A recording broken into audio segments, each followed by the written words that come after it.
Ny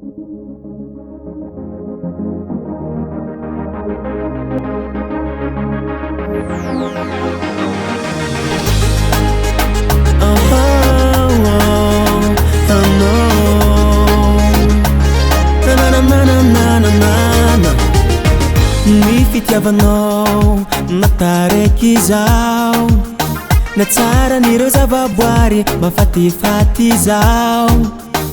Zara tegna resy ko tsy mahita ambara, fiera zay fa isan'olo mpagnaraka anao le tsara. Tiaviko anao, mampamonjanao, no ninahe fa mitombo sanany, mitombo sanany.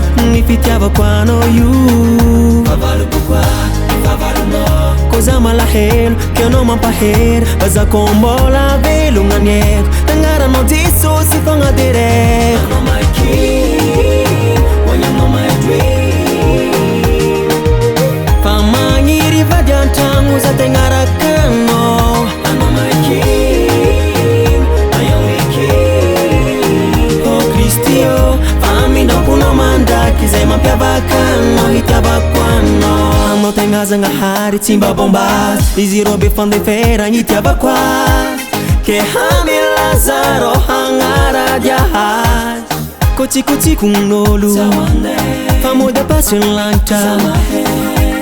Batisa sy fignoagna antelo zay re. Tiaviko anao, mampamonjanao, no ninahe fa mitombo sanany, mitombo sanany. Ny fitiavako anao io favaloko koa, favalonao ko za malahelo ke anao mampahera. Bazako mbola velogna ny eko, tagnaranao Jesosy fagnadereko. Anao my king, hoagnanao my dream. Fa magniry vady an-tragno za tegnaraka anao. Anao my king, my only king. Oh Kristy oh, fa minamponao mandraky zay mampiavaka anao, hitiavako anao.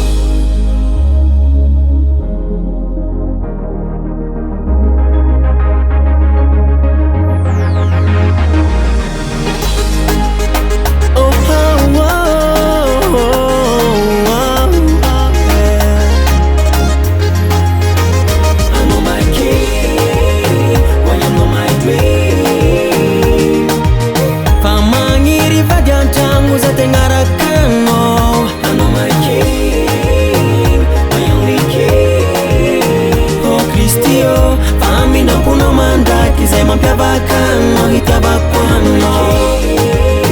Hoagnanao my dream. Fa magniry vady an-tragno za tegnaraka anao. Anao my king, my only king. Oh Kristy oh, fa minamponao mandraky zay mampiavaka anao, hitiavako anao. Anao na na na na na na na.